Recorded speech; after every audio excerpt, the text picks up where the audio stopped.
countdown is on for the ICC Women's ODI World Cup. So the highly anticipated tournament kicks off on the 30th of October in Sri Lanka as well as India. South Africa, semi-finalists from the previous edition back in 2022. New Zealand begin their World Cup campaign against England in Guwahati on the 3rd of October. That's this coming Friday. So before that, they do have a final warm-up match against Pakistan later on today, starting at 11:30 a.m. Central African time. So let's speak now to Baakier Abrahams, who's a Proteas Women's batting coach, joining us live from Colombo in Sri Lanka to have a chat to us about the upcoming ICC Women's ODI World Cup. Baakier, a very good morning to you and thank you so much for your time. Just a few days ago, the ICC releasing the pictures of the Proteas, the captain's pictures, and it's during that time when those pictures are released and the trophy is also officially unveiled that we realize that the World Cup is officially here, days away now. I wonder though, how's the mood like in camp at the moment, amongst the players, amongst you as the team management? Is there talk about winning this World Cup, Baakier? Yeah, look, there's always going to be talk around winning a World Cup. It's the exciting part. That's why we professional sports people, we want to win. We understand the importance of winning. And yeah, the mood is actually quite excited. I was chatting to Laura after that, and she said, like, it actually feels real now, standing with the other captains, going through the captains' presser, seeing the trophy. So it's all starting to sink in. Yeah. How's been the confidence levels, Baakier? I mean, semi-finalists back in 2022. There's also been finals in other World Cups, in the T20s in particular. How would you rate the confidence, though, in this team right now? I think the confidence is at a good standard and a good level. I think we've had some really good preparation in terms of our pre-trip here, in terms of playing 3 games against Pakistan in Pakistan.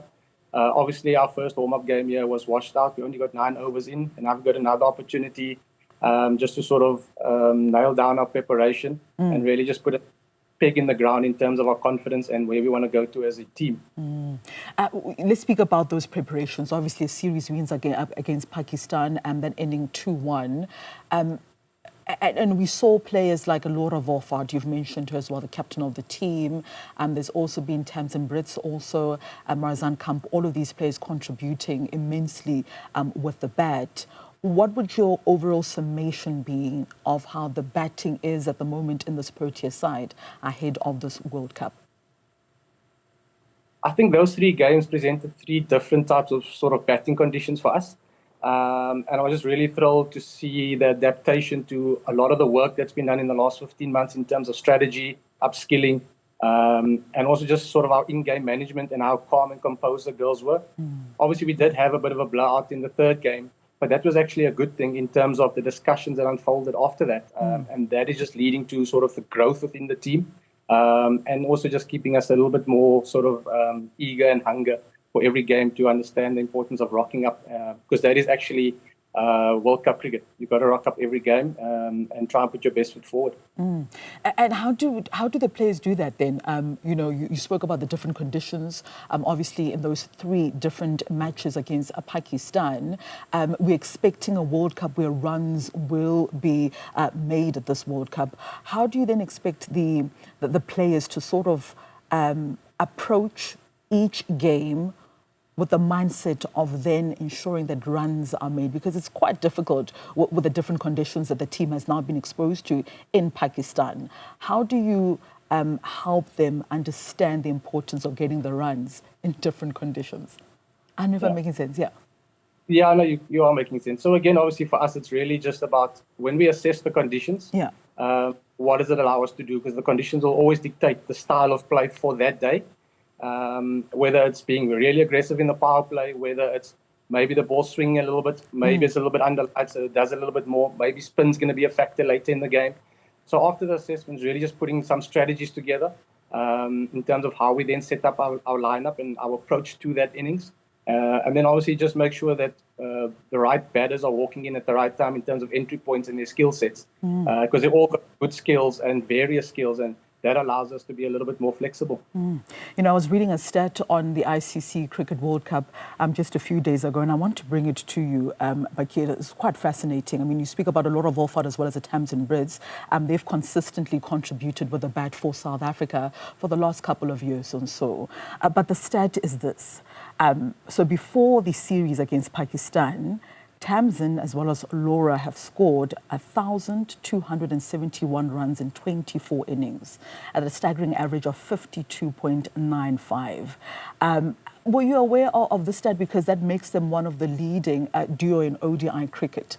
I wonder whether you've been aware of the stat and how important does this partnership between Tamsin as well as Laura become in this Cricket World Cup? Yeah, so Lita obviously made me aware. When I came into the team, you were starting to see sort of where are the core partnerships within the team. And Tasman and Laura has obviously been a phenomenal sort of opening duo for us. And I don't even think they realize how good an opening duo they are. Yeah. So sometimes we've always got to constantly remind them, because South Africans, obviously, we are very humble people, that we do obviously just sort of step back a little bit. But they themselves didn't even know how good they really are. And for us, that is a good launching pad in terms of what makes our batting lineup really function. And they're going to be key for us. But they've really shown in terms of the growth. They've scored a lot of runs, but they also started to score a lot quicker. They're starting to put opposition bowlers under pressure. And that is sort of the type of brand of cricket that we want to play. And that's coming from the captain and Tasman up front that is leading that for us. Yeah, it was quite impressive to also see in that second ODI and that staggering 260 partnership between the top order batters. I want to though speak about the fact that we haven't seen the likes of or much of an Nadine de Klerk. There's also Chloe Tryon, Annery Dirksen during this series of Pakistan. Does that concern you that we haven't seen them, because we know what they're capable of with the bat when they are given the bat, but the fact that we haven't seen much of them at the crease in the build-up to this World Cup, how does that affect their confidence as well as their state of readiness ahead of the World Cup? I don't think it's going to be too much of a factor. I think they've been training really well. I think the previous series leading up to the Pakistan one, Anri had a really breakout series in Sri Lanka. Chloe was phenomenal for us there as well. Nadine has played good, impactful innings for us throughout. So I think they're still pretty confident in terms of where their game is at. And again, at our preparation sessions in terms of our training, they've really been batting really well. And hopefully today there'll be an opportunity for them, obviously, to get just another hit out before the World Cup begins proper. Just a final one before I let you go. Are we expecting to see maybe a tinker in the batting lineup today as a final warm-up match against Pakistan? What are you hoping to see with the batters, and you are in charge of the batting lineup? Are you thinking of making just a couple of changes there? Yeah, obviously, coach has got a couple of ideas in terms of what he'd like to see from certain individuals. But I think he's also mindful that he's going to try and put the players in terms of their positions and their roles that they could find themselves in. So as the game unfolds and the role and opportunity presents itself, I'm sure he'll allow those entry points to unfold. But I'm pretty certain a lot of them will get a hit out today in terms of just being our last knock before we get before we get to the World Cup. Baakier, thank you so much for your time this morning on the Weekend Report. Baakier Abrahams is the Proteas Women's batting coach, joining us live from Colombo ahead of their final warm-up match, of course, against Pakistan later on this morning.